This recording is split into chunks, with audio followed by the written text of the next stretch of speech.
Welcome to the Corporate Venturing Insider Series, where I interview top practitioners in the CVC world and learn with you the best practices and golden nuggets that they have accumulated over their career. In this episode, we will be learning from Conrad Burke, Managing Partner of MetaVC. Conrad, thank you for joining us. Nicholas, good to see you again. It's great to have to be with you on this interview. I'm looking forward to it. I'm looking forward to it. So you have an entrepreneurship background and venture capital background. But let's start. What was your journey into venture capital? It's a long path. I won't say it's an overnight thing getting to be in venture capital. By way of introduction, we're a first-time early-stage deep tech fund, co-located in myself here in the Bay Area and my partner, Chris Allegro, in Seattle. However, having said that, my career has been almost entirely in deep tech, starting out in research, engineering, through classic large major international corporations, AT&T, NEC, I could name two, for example, but also worked in some startups too. But I've crisscrossed a number of technologies from semiconductors, optics, biotech, lived internationally, much like you have, in Japan, in Germany, the United Kingdom, grew up in Ireland, and now very firmly living here in the United States. But the path to becoming a VC was more recent. And I was more recently a founder and CEO of an early stage startup company, which we took from seed through Series D and had a successful exit to a major multinational corporation, DuPont. So I think I'm going to use these interviews for you to be the voice of the entrepreneurs. But before that, did you have a technical background? Was it your educational background? You may hear me referring to myself as an engineer along the way, but that's actually not totally correct. I'm actually a physics major. I've got a bachelor's and master's in applied physics from Trinity College in Dublin in Ireland, and also at University College Dublin in Ireland. So I have a strong, I think, classical science background, which allows me, I think, to pawn myself off as an engineer of sorts. Now, you started working in Japan with NEC, then AT&T. You're talking about very big companies. You were in Japan. Tell us about this experience and how it shaped you to then start your own company. There's a lot that has happened in between those two statements, but perhaps for brevity, I left Ireland in the late 80s to go to Japan. 80s, Japan was number one economy in the world. Yep. It was the place to be. It was the language to learn. It was the place to set your career up for success. I worked in optoelectronics research. I worked on TPC5, which is Trans-Pacific Cable. It's the very first all optically amplified fiber optic cable that was linked between Japan and the United States. It was a multi-billion-dollar project by KDD and by AT&T. So I was involved in the component side of that world, if you will. So published a lot of papers, did a lot of engineering. I was a research engineer by title, and later joined AT&T and moved to the United States and in their microelectronics group. At that time, AT&T was, for want of a better word, a monopoly. It was the de facto telephone company of the United States, certainly for long distance and international.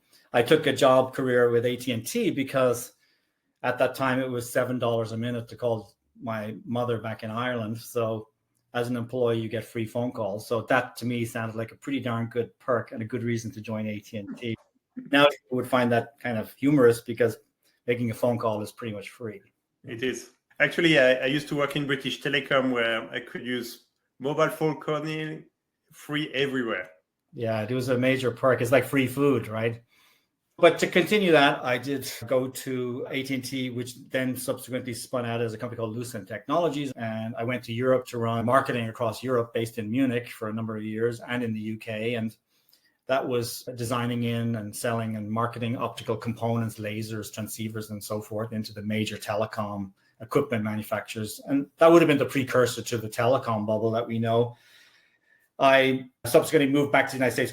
I left soon after to join a startup in California. It wasn't successful. It was in the MEMS optical switching space. It was a classic, raised a lot of money. We had filed to go public, and the telecom bubble crashed all around us, and it didn't end up as a success story, but great learnings for myself. Can you double click on the learnings from that crash? Yeah, so the learnings from that crash were, it was a period of exuberance. You may have heard that term during the telecom period where there was a lot of capital sloshing around. It was classic .com telecom, the internet doubling every 3 months, which was later proven to be incorrect. Massive capacity overbills. And you could compare it with daffodils from the Netherlands or railroads being built in the United States at the turn of the century. Build the railroads to places where there is nobody living, but they will come, but they never came. Yep. As a result, what I learned was raising capital is not a measure of success, actually, particularly in times like that, because raising money during those periods was actually relatively easy, I have to say, looking back on it. It's how you deploy that capital, how you grow into your valuation, how you keep your eye on an exit that reflects what's reality. And because in the end of the day, that's what venture capital is. So you're taking money, you're taking your own equity as an entrepreneur, and the whole point is to make a successful return for all the stakeholders, including yourself and your investors and everybody included, and your employees. So then moving on to the next startup. Yeah, and that was a nanomaterials company in Santa Clara County in Silicon Valley. And that was an early stage materials company. We built a material to make solar panels more efficient. And you may recall solar went through its own bubble, if you will. And I think we pivoted the company fairly early in its development away from capital intensive product development to licensing a material to those that do make solar cells, which turns out we're all in China at the time. Yeah.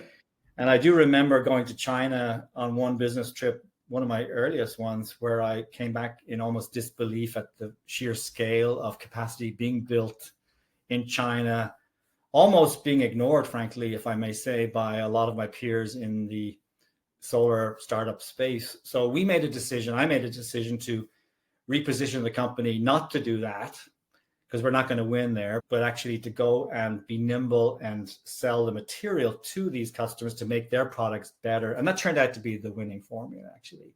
Yeah. So a little bit of luck, a little bit of insight, and a little bit of guts, I have to say, by me and my management team, because it was one of those board meetings where it could have gone very badly for all of us. But thankfully, we prevailed. The investors agreed with this shift in strategy, and the company went on to be a very big success.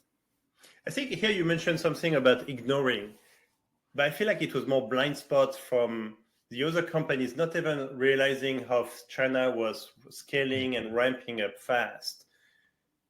You now, as a VC, when you look at entrepreneurs, how do you assess whether they are ignoring signals or they actually have blind spots? Apart from the obvious, where when you pose the question, they ignore the question. But I don't usually give up and I push on those issues with the CEOs and the founders. I do, instead of imposing my will or imposing my views or imposing my old-fashioned ideas, maybe I just encourage them to ignore what perhaps you're reading geopolitically, get on an airplane.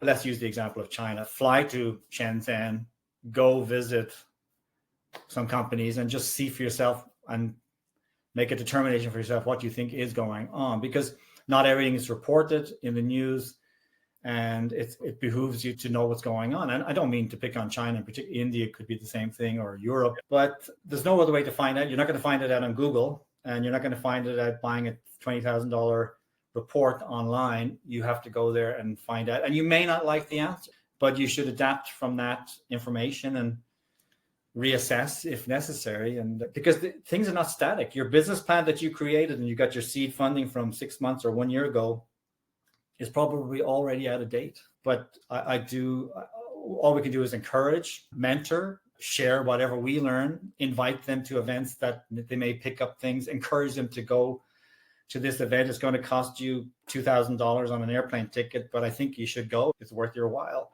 I think paranoia is a good thing, and I think hubris is what will kill you.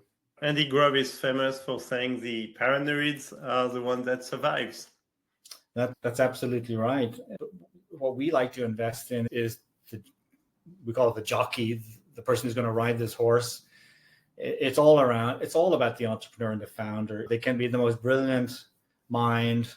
They can have countless papers they've written on. They can maybe quite famous and well respected and versed in their subject matter expertise, but can you back this person to run this thing. Maybe you can for a short period of time, but be upfront that you may not be the CEO long term. But if you cannot sell your vision, you cannot hire people, you cannot cajole people to come join your gang and quit their jobs to join this effort, we wouldn't be interested in it. There's a certain characteristics we're looking for in a founder, which I'm sure are not too different from what you perhaps look at too. No, I think it's quite similar, but I want to double click on that.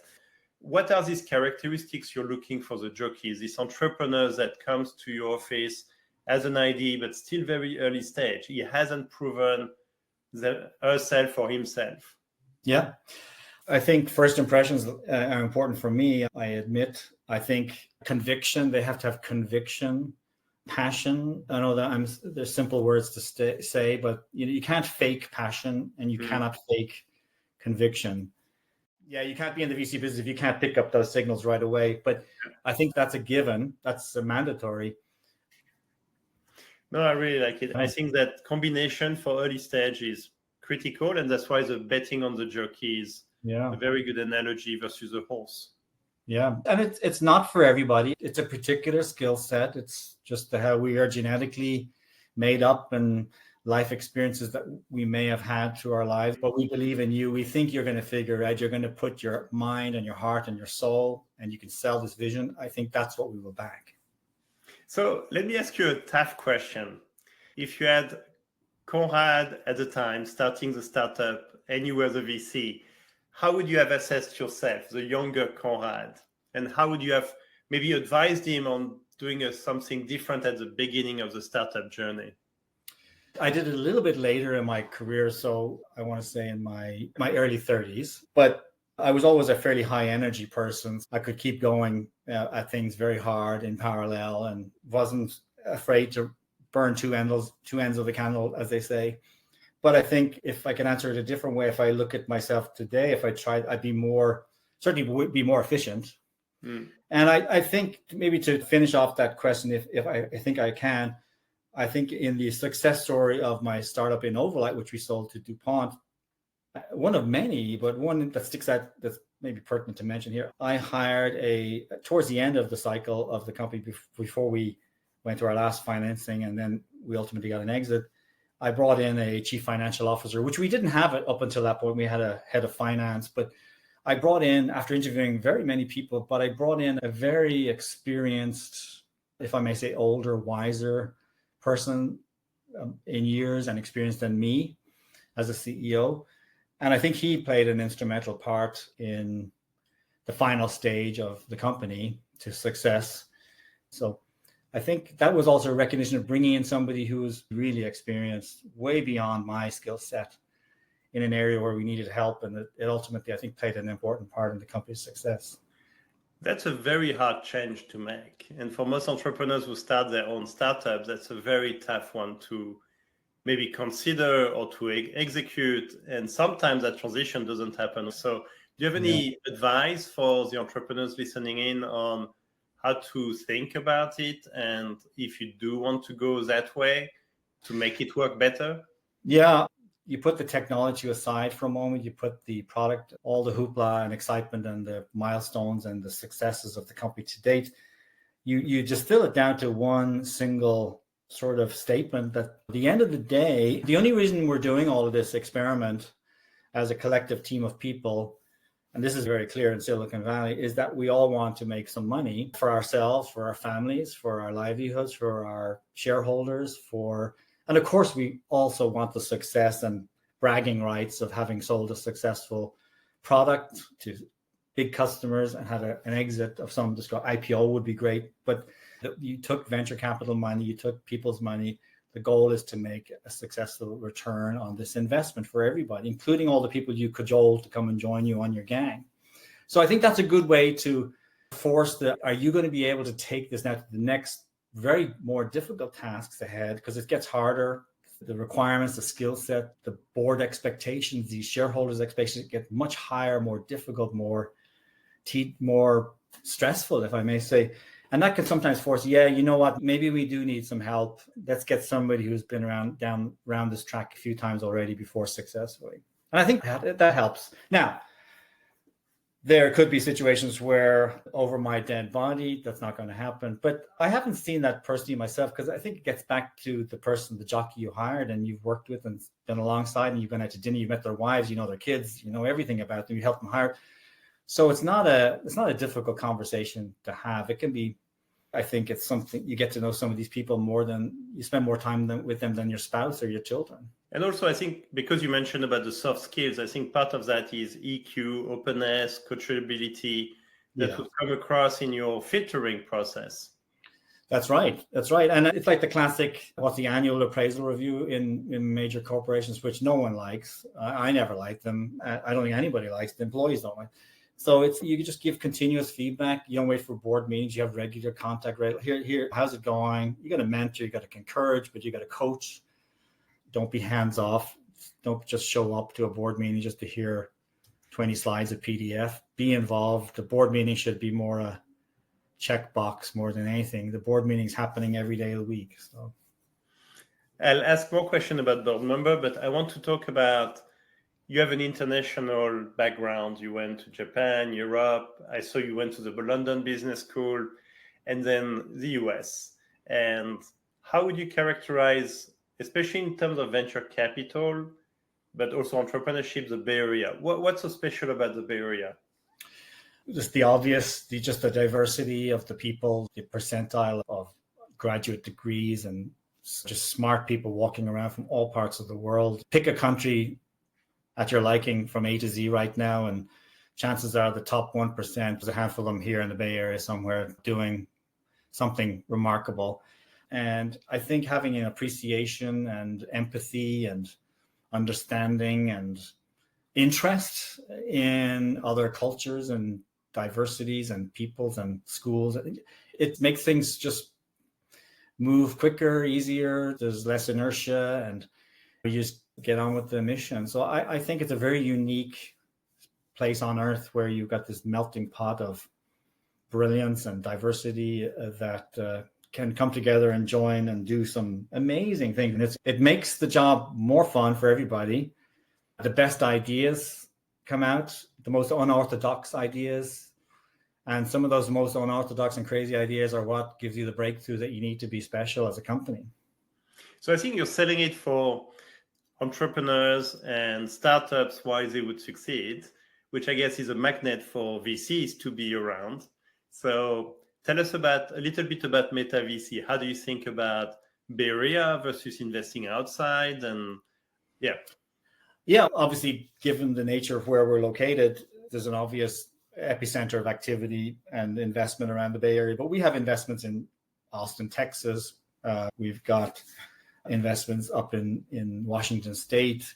I think the deal flow is very good. You see a lot of things. We tend to gravitate to early stage stuff. So I personally spent a lot of time at Stanford University, at UC Berkeley, but I've also just come back from the East Coast. I was at Princeton, Columbia. I do get to look at other early stage things there too. So we do, I think being in the Bay Area, you can get in your car and you can go meet pretty much anybody you want to go meet pretty easily. Now, having said that, the Bay Area is very competitive, even in the venture capital community. I think you probably recognize too. So while we see a lot of deals, there's a lot of other VCs and everybody's competing for the best deals. You have to go up against that. There are bigger and better forces than you in the Bay Area that entrepreneurs would love to have investment dollars from too.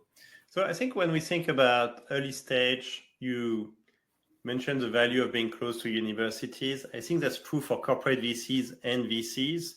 Can you share maybe some of the best practices of how to engage with universities, getting close to their students who may start the next big thing? Yeah, it's not for us. I don't view it as that complicated. You think of the gigantic scale of the campus of Stanford University or UC Berkeley. So we don't engage with the gigantic stature of Stanford University and the gigantic stature of UC Berkeley. We engage with a handful of individuals in this huge metropolis of these universities who tend to be, I would like to think, connected to the things we're most interested in. Yeah.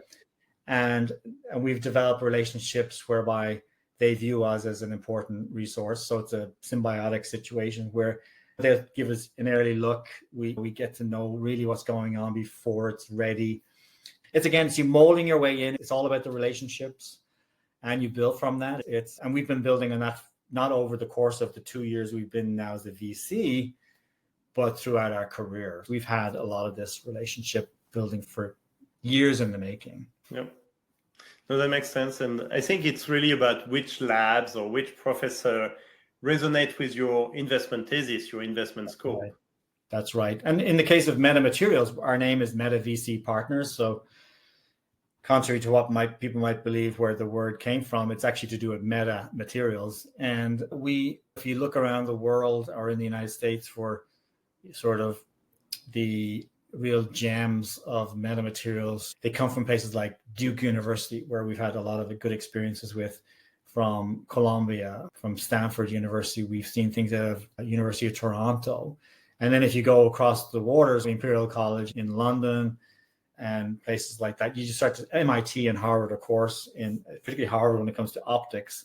And so we've got a very healthy pipeline. And so pipeline is not an issue for us. It's more an issue finding, back to the beginning of our conversation today, finding the right jockey to run these. We can find great technologies at many universities, but if there's no jockey within 30 miles to run this thing, it ain't going anywhere.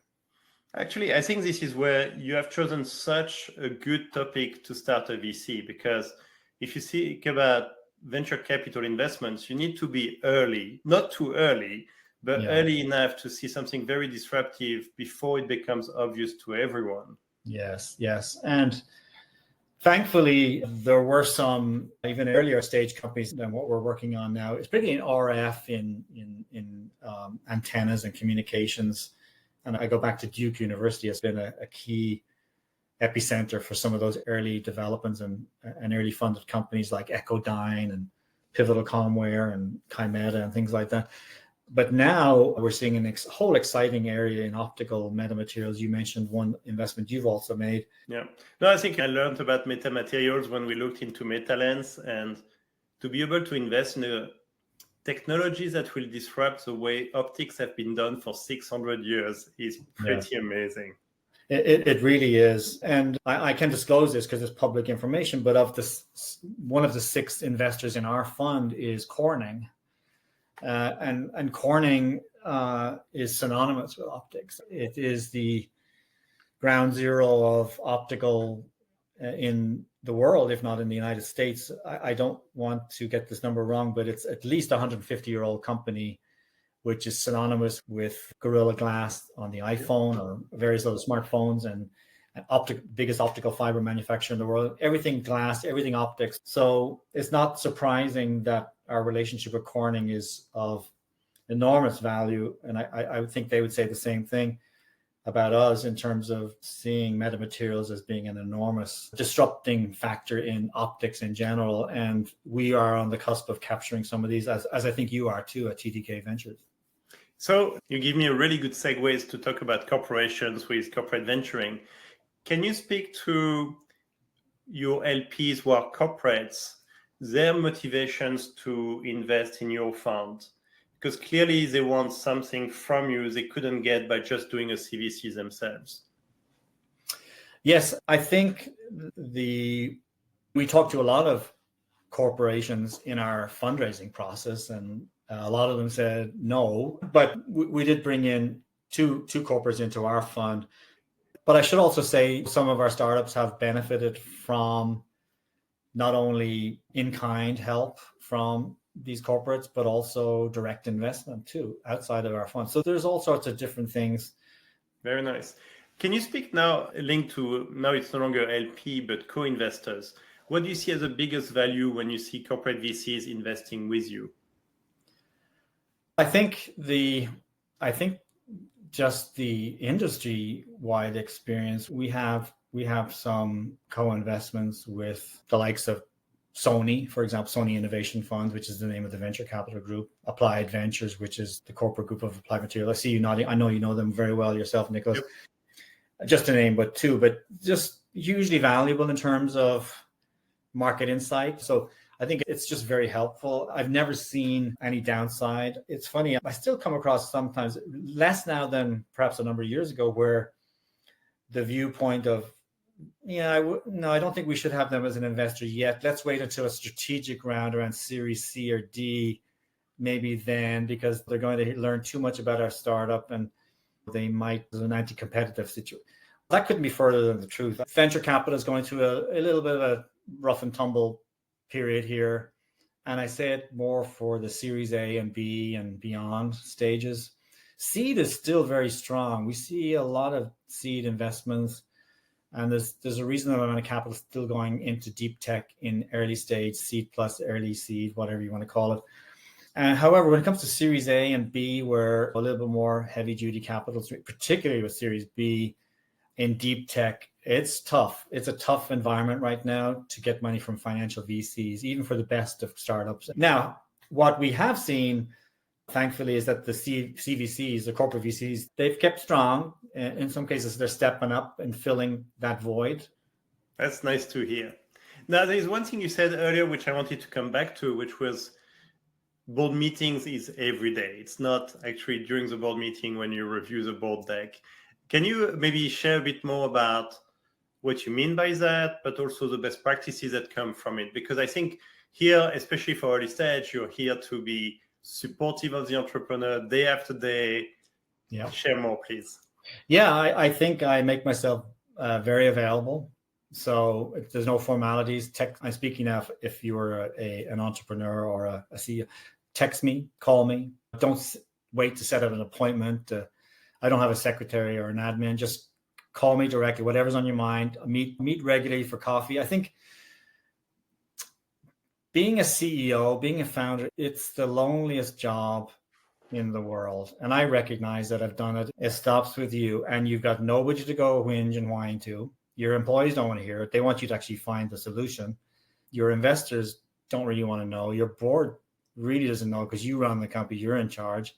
Your partner, your spouse at home, they don't really want to know. They can't fix it. So you're on your own. So you have to, I think as a mentor, board member, investor, I think at the early stage, I believe we have a responsibility to coach, mentor, listen, call it therapy for want of a better term, but be available, not 24/7, but a lot of hours and a lot of days, and be there and give help and support, but just roll up the sleeves and get in there and help them a little bit. And it's not just about writing a check. It is important to write a check, don't get me wrong, but I think playing a part in particularly the early stages of success of the company is very important. Now, when you get to a much later stage, when it's more operational focus and it's execution, a little bit more, discipline and formality start to kick in, and CEOs get replaced or not replaced around then. And in my career, at least, there's a mentorship side of it. There's a teaching aspect of it. There's a give back, call it whatever cliche you want. I find I draw tremendous energy hanging out with crazy entrepreneurs doing crazy things, working late hours. I think it's a very fulfilling, and it can drive your day. It gives you energy. Actually, I think it's one of the signs to know it's VC is right for you. You get energy from meeting these amazing entrepreneurs. Yeah, I agree, Nicholas. Thank you. I want to finish this interview with one question, which is really about what it is you're most excited about investing next in the next 12 to 18 months. Yeah, that's a good question. I see enormous potential for metamaterials in things like discovering new drugs and antibiotics, to biomedical devices that, for example, we have an investment here in the Bay Area called Lead Optic, which is doing absolutely remarkable things where they can use the brilliance of using metamaterials to make these tiny optics that can go on to a bronchoscope that goes deep down into the lungs, where no ultrasound can go to today to detect lung tumors or cancers, and do this real-time imaging. But also I see huge things in computing. I think the AI boom has spurred a whole lot of activity in optical computing, in communications, in all sorts of sensors that can do things in automobiles and robots and so forth. So there's so many things, Nicholas, we would need one more hour to go down the list. No, but this is an exciting area of technology development that have so many meaningful applications. I'm glad you have MetaVC looking into it and helping these entrepreneurs develop this application. Thank you very much, Conrad. You were very open and candid, and I think full of good wisdom for entrepreneurs and CVCs alike. Thank you. Thank you, Nicholas. I really appreciate you inviting us along.